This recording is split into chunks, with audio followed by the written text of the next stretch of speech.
Hello दोस्तों, नमस्कार। स्वागत है आपके YouTube चैनल में। मैं आपके साथ विनय त्रिपाठी और आज हम बात करेंगे पास्ट इंडेफिनिट टेंस की। किसकी बात करेंगे? Past indefinite tense. ठीक है।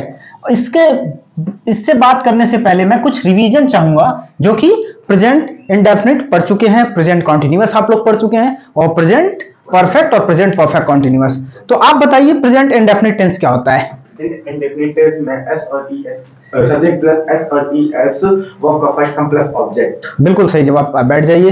तो जैसा इन्होंने बता दिया है यहाँ पे प्रेजेंट का, तो सब्जेक्ट प्रेजेंट, मैं आपको थोड़ा सा हिंट दे रहा हूं। प्रेजेंट इंडेफिनिट टेंस का क्या होता है? सब्जेक्ट। ठीक है।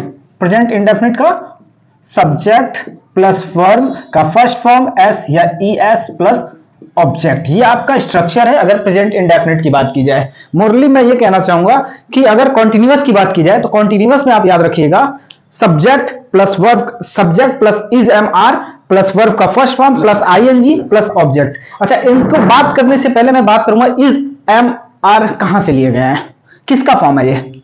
Do you know? Is am are. तो ये बी का फॉर्म है। जैसा आपको पिछली बार बताया गया था, बी का फॉर्म की जब बात करते हैं हम किसकी बात करते हैं? बी का। तो हम यहां पे लिखते हैं इज आर एम। ठीक है। और इसके बाद हम क्या लिखते हैं? Was were. ये आपका बी का फॉर्म है। और यहां पे अगर थर्ड की बात की जाए तो बिन होता है। ठीक है। ये छोटा सा आपका, अगर यही हैव की बात किया जाए तो हैव में क्या होता है? हैव। ठीक है। Have had. ठीक है। और अगर उसी की बात, उसके बाद हम बात किया जाए किसकी? डू की बात की जाए तो डू डिड। ठीक है। कोई कंफ्यूजन?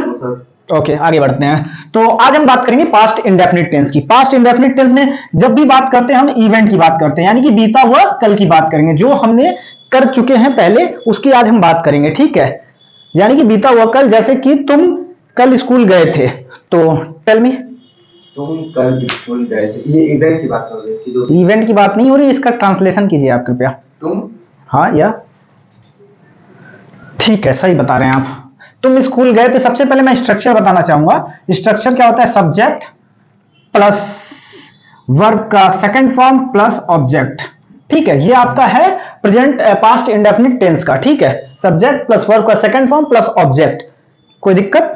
बिल्कुल। सब्जेक्ट में सब्जेक्ट प्लस वर्ब का फर्स्ट फॉर्म प्लस, हाँ, यहाँ पे सेकंड फॉर्म हो जाएगा। ठीक है। यहाँ पे एस और ईएस का कोई प्रयोग नहीं है यहाँ पे। और याद रखिएगा इसमें सिंगुलर प्लूरल, जैसे उसमें आप देख रहे थे आई वी यू के साथ हम यूज करेंगे एस ए एस, बट यहाँ ऐसा कुछ नहीं है। चाहे वो सिंगुलर रहे चाहे प्लूरल रहे, आप वर्ब का सेकंड फॉर्म यूज करेंगे। हाँ, पॉजिटिव नेगेटिव आगे चल के अभी बता रहे हैं। ठीक है। अभी हमने आपसे एक क्वेश्चन पूछा है, तुम कल स्कूल गए थे। तुम कल स्कूल गए तो क्या होगा? He went to school yesterday. ठीक है। ये आपका क्या हुआ?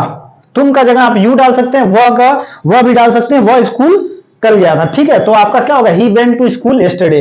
अब हम बात करेंगे, ये आपका अफर्मेटिव की बात कर रहे थे हम। किसकी बात कर रहे थे? अफर्मेटिव। अब हम बात करेंगे निगेटिव की। किसकी बात करेंगे? निगेटिव में क्या होता है? Subject plus no. डू का मैंने आपको पहले भी डू का जब मैंने आपको फॉर्म बताया था तो डू का होता है डू डिड। यानी कि हम सेकंड फॉर्म की बात कर रहे हैं तो डिड होगा। ठीक है।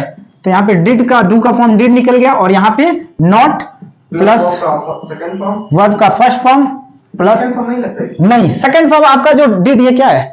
एक तरह से सेकंड फॉर्म तो है। तो यहाँ पे दोबारा हम क्यों सेकंड फॉर्म लेंगे? यानी कि यहाँ पे क्या लगेगा? वर्ब का फर्स्ट फॉर्म। बिल्कुल सही जवाब। ठीक है। अब जैसे ये बोल सकते हो कि मैं स्कूल नहीं गया। मैं स्कूल नहीं गया, कल मैं स्कूल नहीं गया, तो क्या बोलोगे? सर ट्रांसलेशन करो। मैं कल स्कूल नहीं गया। मैं कल स्कूल नहीं गया। He went not, he did not go to school। बिल्कुल सही जवाब। आपने मैं की बात किया था तो I did not go to school। Go to school. बिल्कुल सही जवाब। ठीक है। आप यहां तक एकदम बिल्कुल सही गए। अगर यही क्या मैं स्कूल नहीं गया? Did he not go to school? Did I not go to school. Go to school. ठीक है। अगर वही पूछा क्या वह स्कूल नहीं गया, डिड आई नॉट, क्या वह स्कूल नहीं गया, तो डिड के बाद क्या होगा? Did he not go to school. क्या वह स्कूल गया? Did he go to school. ठीक है, ये आपने सारा लगा दिया। अब निगेटिव के बाद हम क्या बात करेंगे? इंट्रोगेटिव की। इंट्रोगेटिव में आपका आता है subject, sorry did subject verb का first did form plus subject plus verb का फर्स्ट फॉर्म वर्ब का प्लस ऑब्जेक्ट। ऑब्जेक्ट। ठीक है, अब यही इंट्रोगेटिव, आई एन का मतलब interrogative plus negative. Did plus subject plus not verb का फर्स्ट फॉर्म प्लस ऑब्जेक्ट। बिल्कुल सही जवाब, बच्चे सीख रहे हैं, बिल्कुल सही जवाब। हाँ, तो ये आपका पास्ट इंडेफिनिट टेंस कंप्लीट हो रहा है। ठीक है,